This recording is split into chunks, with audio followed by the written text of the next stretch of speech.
Sooners might get their leader back. Yeah, heading down there to call that one with Holly and Chris. Looking forward to it. This is, again, you get at these rivalry games. There's Roy Williams. This is one of those games that crazy things happen. Vince Young, Dylan Gabriel late a couple years ago with a big touchdown. Mac Brown, Adrian Peterson, Ricky Williams, Baker Mayfield. I mean, so many great moments. Now, John Mateer.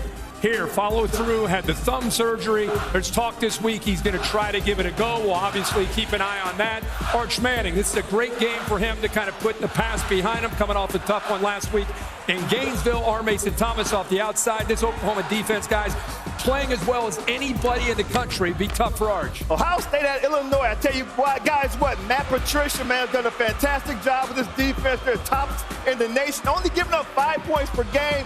They had by their star safety right there, Caleb Downs, man, he's playing phenomenal. But Luke Altmaier's going to have to make some plays with his legs today. The defense, they're going to have to create some turnovers today. And they're going to have to give this offense a short field to work with if they're going to compete with the Ohio State Buckeyes. I'll tell you what, Ohio got ducked too. How about Michigan and USC? Old school Rose Bowl game type feel. Now, Michigan loves to pound the rock. They got Justice Haynes, who's an absolute beast. He's gone over 100 yards every single game this season. And Bryce Underwood, fresh off his best throwing game, can also get it done on the ground. And USC, obviously, back off a second loss after Illinois. Jaden Mayava leads the Big Ten in passing yards. Can they keep up? We shall see. Bama travels to Missouri. The Tigers love to run the ball a lot, averaging 292 yards a game on the ground. Ahmad Hardy leads the country in rushing, and Bo Padula can hurt you running or passing. The Crimson Tide is on a 4-game winning streak since losing the opener to Florida State. Ty Simpson and the offense have been clicking on all cylinders. The question will be, can the Bama defense slow down Missouri's rushing attack? Indiana and Oregon. Now, the Hoosiers, their rep is they'll RPO you to death, but they don't have to. Watch this throw from Fernando Mendoza. Just drop back and repping it. He's going to attack some young corners. Hoosiers get pressure. They cause turnovers. Amari Farrell has 3 interceptions already. But nobody gets to Dante Moore. He's been sacked just once all year, 14 touchdown passes. And how about former Purdue star Dylan Thiedemann, who won the game with the pick against Penn State at the end, and he has 2 career interceptions as a member of the Boilermakers against Indiana. This is a chance, as Pat alluded to, for Indiana to win a game unlike any that they've won in the past. It's a day where teams can elevate their stock. Yeah.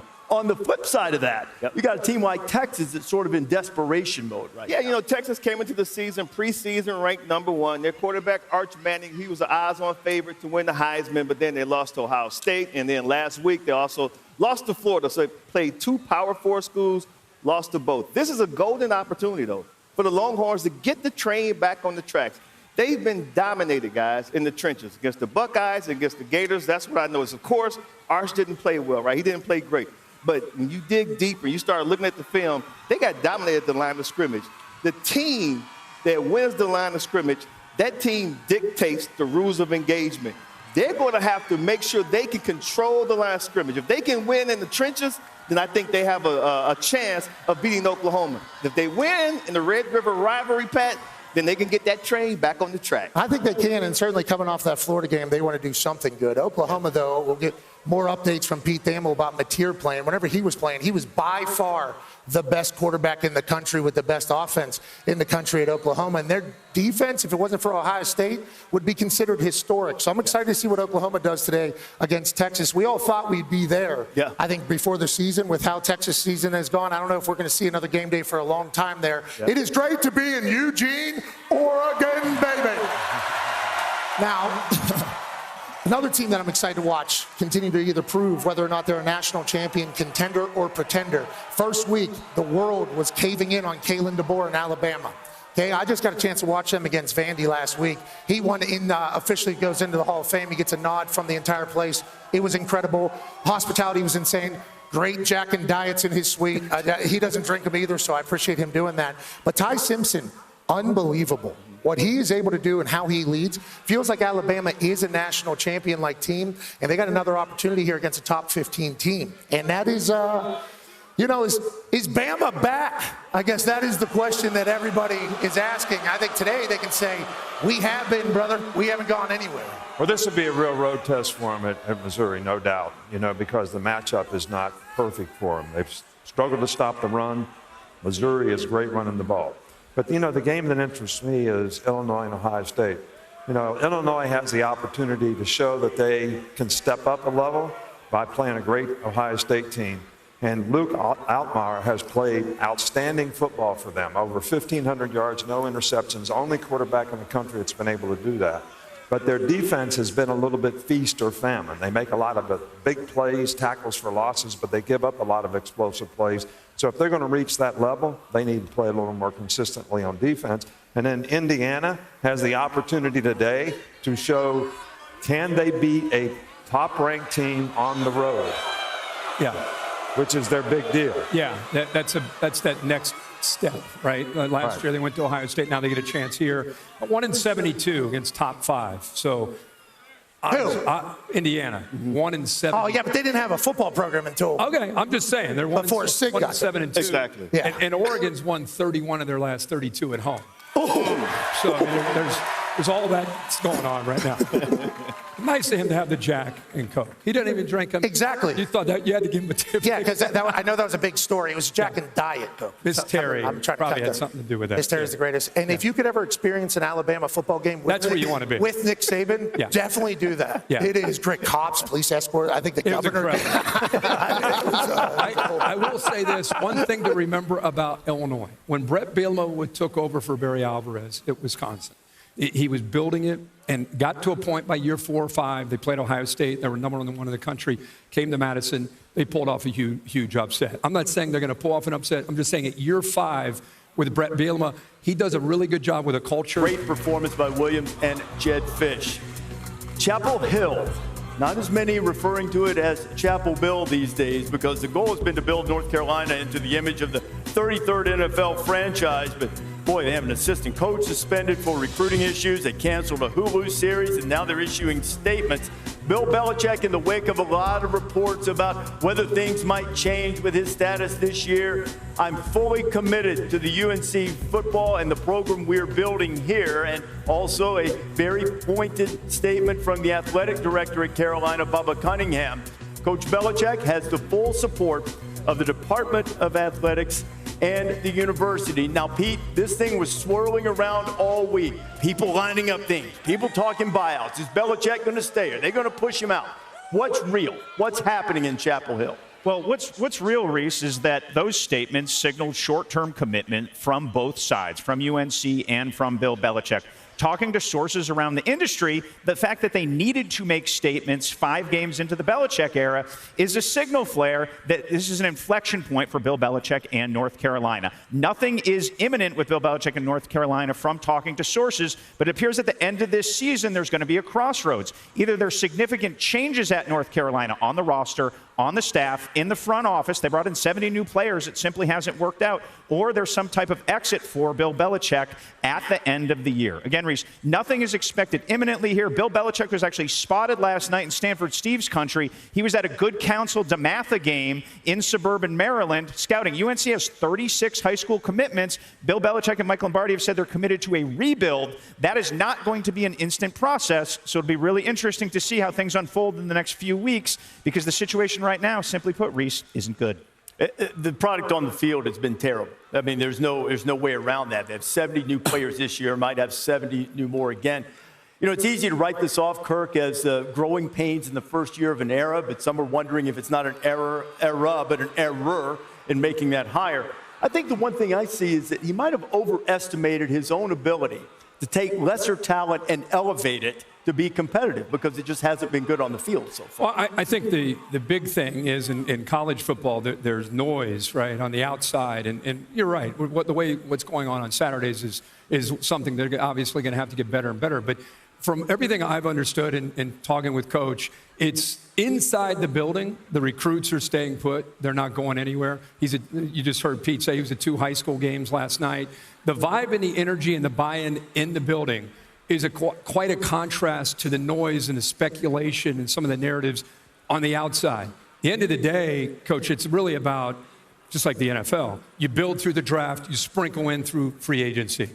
Problem is, he brought in all these new players. It's not working out. He needs a few draft classes, recruiting classes, to get this team up and going. But I think the most important thing is to understand that he is completely bought into what's happening with this team and with this program. And him leaving, or the idea of him leaving. Answer that. I can't answer. But answer that. He has to be watching right now. That's literally Bill Belichick calling Kirk Herbstreit. He probably has something to say. Yeah, he probably does. What do you have to say? But every coach needs to have the opportunity to establish his culture and also to recruit his kind of players.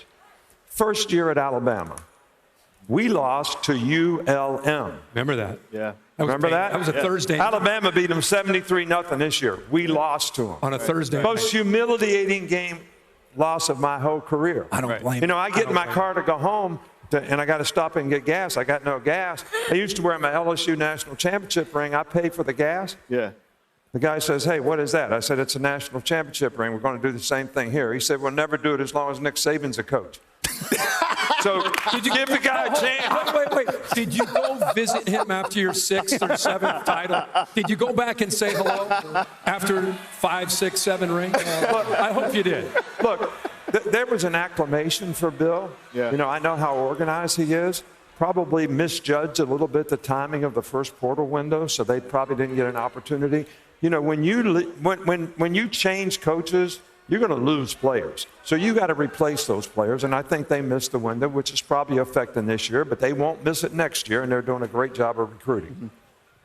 So you made an excellent point. I think he overestimated, but I think we all overestimated what Bill Belichick was going to be able to do. I don't care how many portal windows he missed and the recruiting classes he didn't get. He was able to go get some players that he thought would fit his system and help him create his culture. I like competitive cooking shows. So I kind of compare this to a cooking show where Bill is like the Iron Chef coming in here, right? He's the guy like a Morimoto or a Bobby Flay or a Michael Simon.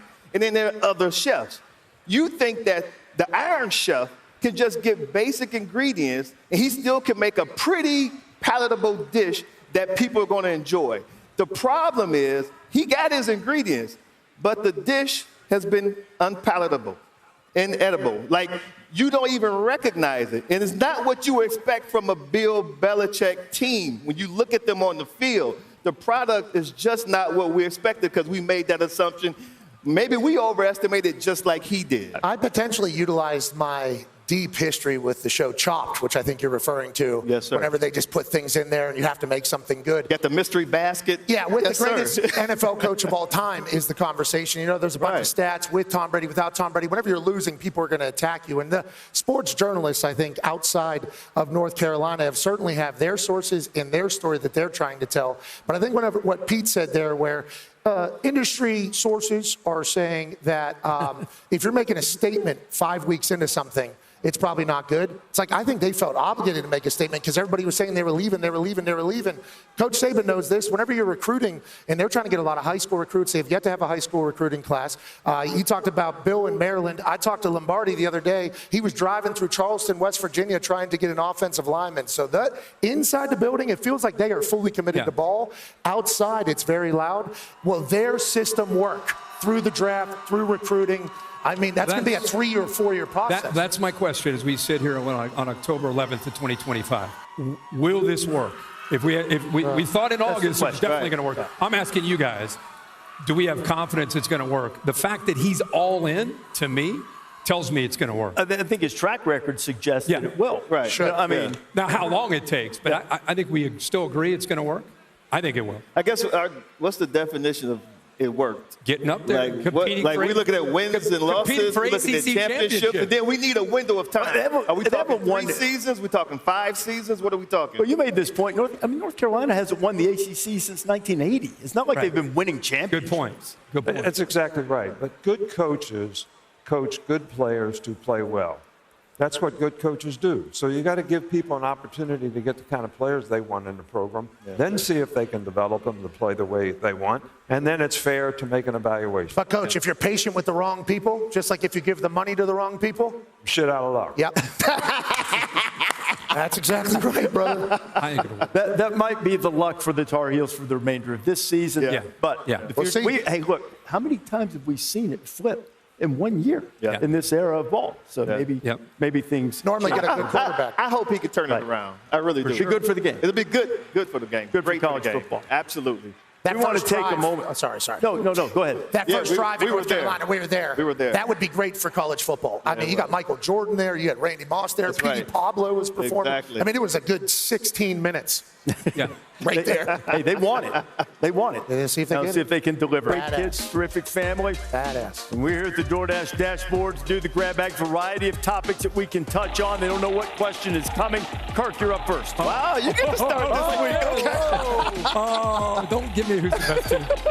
Stop.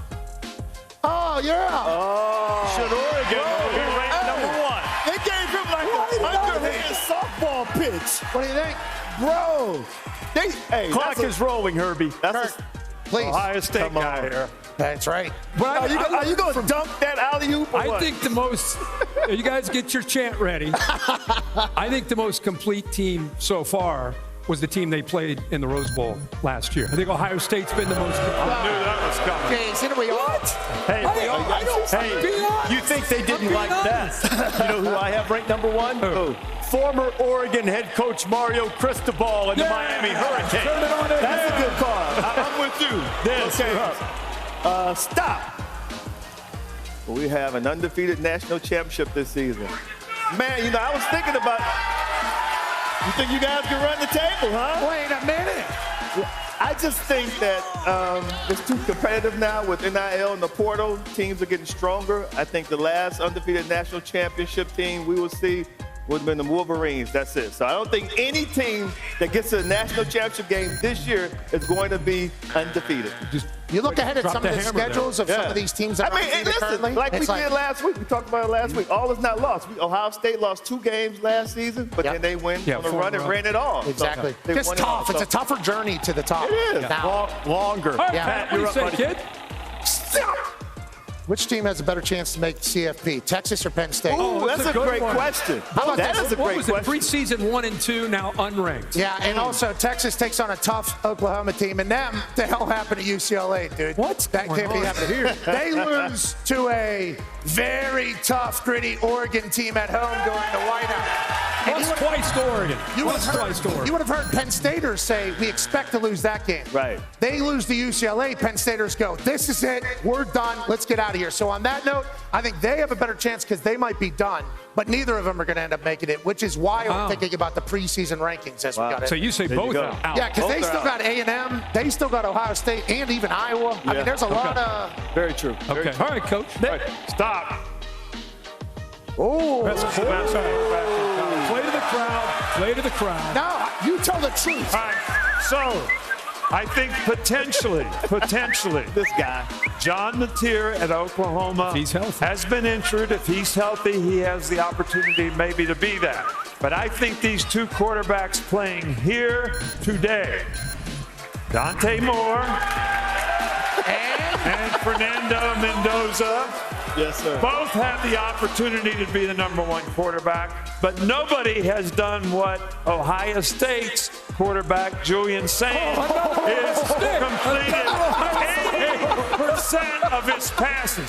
Nobody else has done that. Good. He's good. And Ty Simpson down there in Ain't nobody. Tuscaloosa. And he's my guy. We recruited him to Alabama. I love the guy. So, That's good ties. Okay, this one's for everybody. We'll roll it. Stop. Team bag. How many push-ups will the Duck do tonight? Wow. Every time they Let's score. see. Let's see. Where's the Look duck? at the duck. Duck's Look right at the here. duck over here. Yeah. Look at. How many push-ups? How many push-ups do you want to do tonight? I think 40, the duck kind of looks a little 48, different right now. 50? 60? You want more than 50? 70, 75, 80, 85, 90, 95, 100. Who is Stacy's mom? Are you in shape? Are you ready?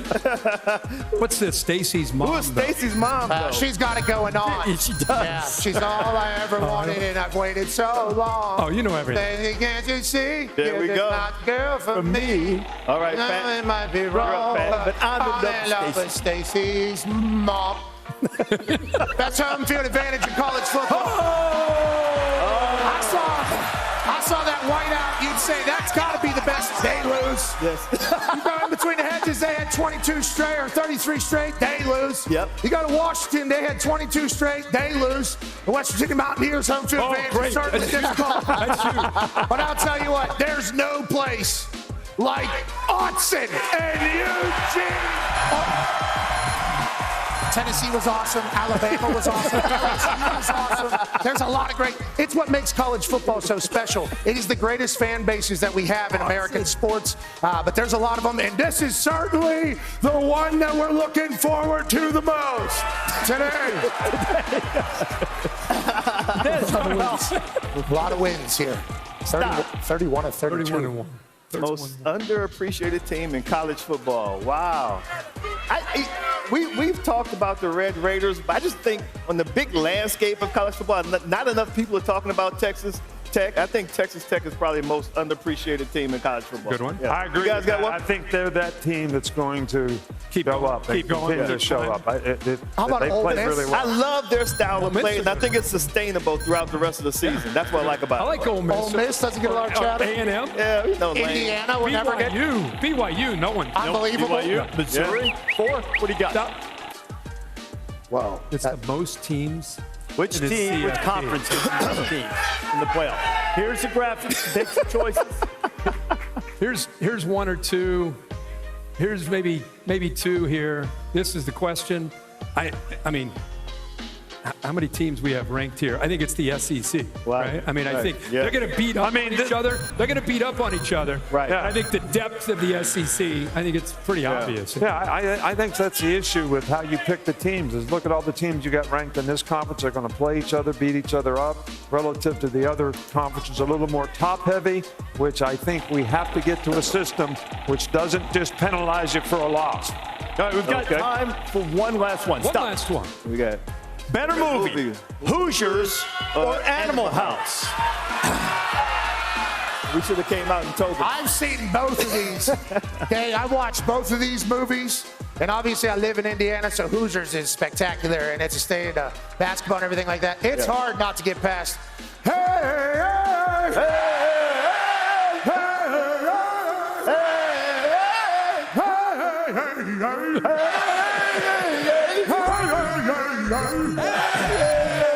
And that comes from the movie. So it's one of the greatest Well, environments. Rece, you're dead on the two keys from me talking to sources on what John Mateer is facing today. One, simply put, is his ability to tolerate pain. You saw those screws in the hand. That looks like it hurts, right? John Mateer is not going to be 100% out there today. And the other thing is grip. Where this is in John Mateer's hand, Rece, he can't wear a glove. He can't tape it. You can't put a brace. There's nothing really to support that hand for pain. There's also really not a numbing agent you can inject in there because your whole hand would go numb and it would affect the grip of the ball. What's going to portend a good performance or a poor performance for Mateer today is going to be the spin of the ball. In warm-ups, early in the game, if he can get that grip and spin it, he's got a shot to have a big day at Red River. You know what, Pete? They need him. You go back in the last 11 games, Oklahoma's offense, just the offense now, they have not scored more than 25 points against a Power 4 opponent. Texas has a good defense, but Mateer coming in off of this type of injury so quickly, it's a bit of a risk here. You don't know what you're going to get, Nick. Well, but I think you got to know what you're going to get. I mean, how much did the guy practice? Did he practice in the same circumstances he's going to have to play in, whether he has to wear a brace, whether there's some medication or whatever he has to use on his hand? But I think the coach is going to make the decision based on whether the guy can perform and create value for the team. I think that's the most important thing, and that comes from how he was able to practice. You think about Mateer coming back to that team, and obviously they lose to Texas last year in this game big. So obviously Oklahoma does not want that to happen again. If we can have our superstar quarterback play, let's go ahead and do that. Hopefully he'll be able to help with their run game. You know, their defense, you guys just broke down Ohio State's defense. If Ohio State's D wasn't having the year that they were having, Oklahoma's defense would be talked about as being historic. Yeah. If Mateer can get back in there and they can continue to play the way they were playing earlier this year, Oklahoma got a chance of running a natty, but they need Mateer to be back and healthy. Is it too early? I'm not a doctor, shout Dr. Shin, but it feels like it could be a little bit of a rush, but Mateer's a tough guy. I'm on board with you. I think it's too early, but that's just me. I think that if he plays, and it seems like he's going to play, one thing to keep an eye on is how many quarterback running plays will the OC Ben Arbuckle call? Before Mateer got hurt, he was pretty much their running game. And they're not going to be able to beat Texas without being able to run the ball. So when he lines up, because he's going to play, just pay attention to the design quarterback runs that the Sooners run today. Yeah, and just getting prepared to call this game. You asked about, how has he practiced? Has he been able to practice? The main look he's had all week from Tuesday on is against the scout team. So he's getting a look, has practiced, has been out there against Texas, his own team's Texas look. The big thing to me is his style of play. Yeah. Like this isn't a drop-back quarterback like Fernando Mendoza that's just going to do some RPO and not have to rely on his creativity. This guy, he was a story of college football the first 4 weeks because of his, he's got that Baker Mayfield reckless, abandoned approach. Can he play to Dez's point that way? And can they take some of the pressure off of him with the run game they haven't been able to find yet? Jaden Ott looks like he's healthier, which could be big.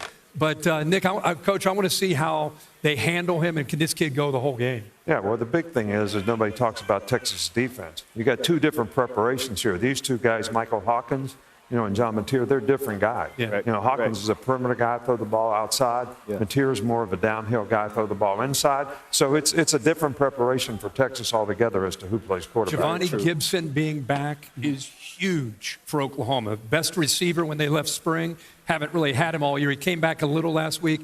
Could be big today in that passing game. Last 4 times these two have met when Oklahoma's been in the top 10 and Texas has been unranked. The Longhorns have won 3 of them, including against Baker Mayfield, including a losing Texas team on the season that beat a Baker Mayfield team that went to the playoffs. Texas has them right where they want. They're even favored. They are. Thanks for that, Rece. I really appreciate it. But when I look at this, I still think about Oklahoma's defense. Oklahoma's defense, we just touched on Ohio State's defense. You've seen Miami's defense. They're number 1 in total defense. That's the most trusted unit that's on the field. That's the best unit that's on the field. Oklahoma figures it out on offense, scores enough. Oklahoma. All right. Venables is a beast on the defense. Okay, all right. Hey, you've got somewhere to go, right? I think I do. I got to go to the State Fair in Texas. Safe travels, Herbie. Everybody here would like to say safe travel. Yes. This is a Goodyear road. You have a Goodyear. High on that. Wait a minute. We've got a motorcycle to get you out of here. Or a Jeep or something. Gator. Where are we going? You and Peter? Peter and I are headed to the airport. Got to go from Memorial Fly to the airport. And then down to Dallas to the State Fair. How long a ride is this? How long is this going to be? That's 3 hours and 10 to 15 minutes. Once you get there, from left field to the car. That's going to be depending on the escort to get us in. That's going to be. There's like 300,000 people to get through in the State Fair. Great scene down there. All right, my man. Hey. Out. Hey, safe travels, man. Safe travels, brother. We will miss you. Good luck. But I think I'm on that. I will say this to play-by-play guys everywhere. My man Fowler. Fowler's sitting there going, this could be my Vin Scully moment right here. See you, man. Take the whole thing, baby. Hey, good luck, CF. You'll be ready for it. I have to wear it. Oh, look at this. I know that's right. Herbie, lean with it, rock with it. Oh, wow. Isn't that joking, huh? Oh, my God. I love that. Herbie with Peter. Herbie with the duck. This guy's traveling all over the damn globe. Do a wheelie, duck. Hey, what if Peter were on the back of that thing? I'll tell you what, I think Peter would be able to drive that thing from what I know about Peter. Here we go.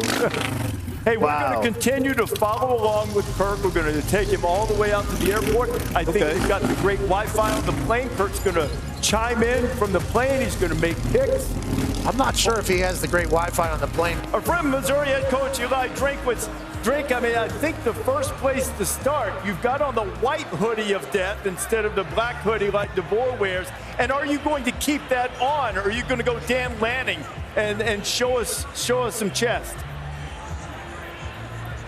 I got a lot of things to discuss here. The first one is, I mean, I didn't shave my chest today, so there's zero chance in season that I would ever be caught at a pool or take my shirt off.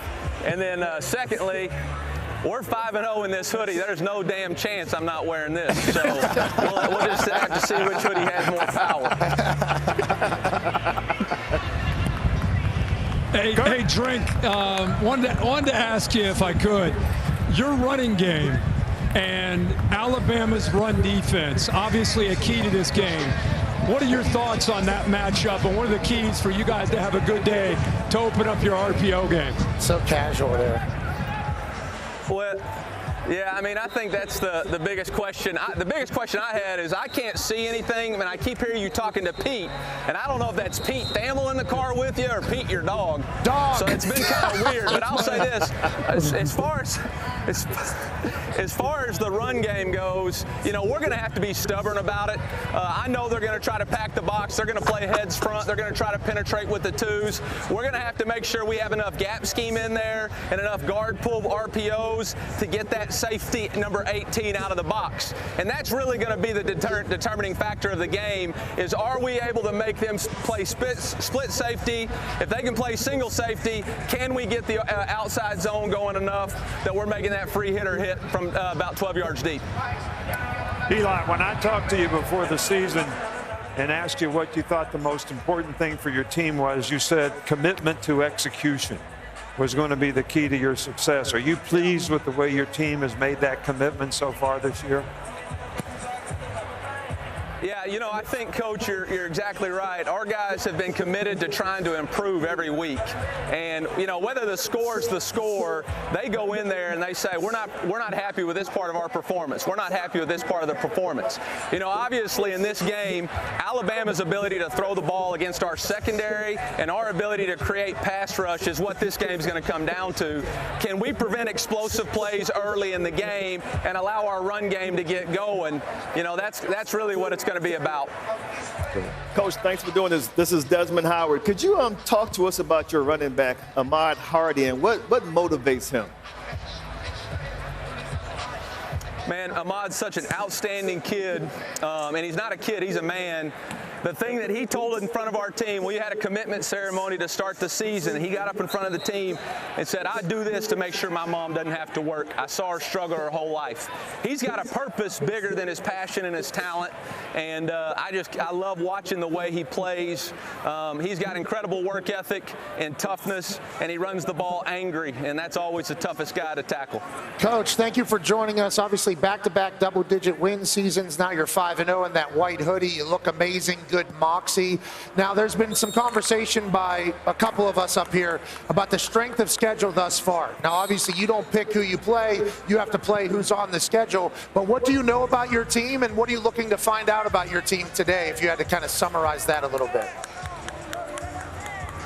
Yeah, back-to-back 10-win seasons, but I can't get invited to the McAfee show, and you don't pick us on game day. So, you know, we still got a lot left to prove. We got a lot left to prove as a football team. And, you know, at the end of the day, our schedule's our schedule. We don't care who the opponent is. You know, we've proven that we'll play as a tough football team, stop the run the ball, cover kicks. That's going to have to be the identity of what we're trying to accomplish today. And, you know, we'll see. The test of the next 7 weeks are real. We'll figure it out then. All right, would love to have you on the show sometime, dude. Jeez, answer the email. You know, I think the invitation may be lost in the mail. See you soon. See you soon. Hey, Drink, thanks a lot, man. Good luck today. Always try to create a MIZ. You want this, you got that. No way, watch them walk right past you. Run fast while you have the chance. Don't speak, let them look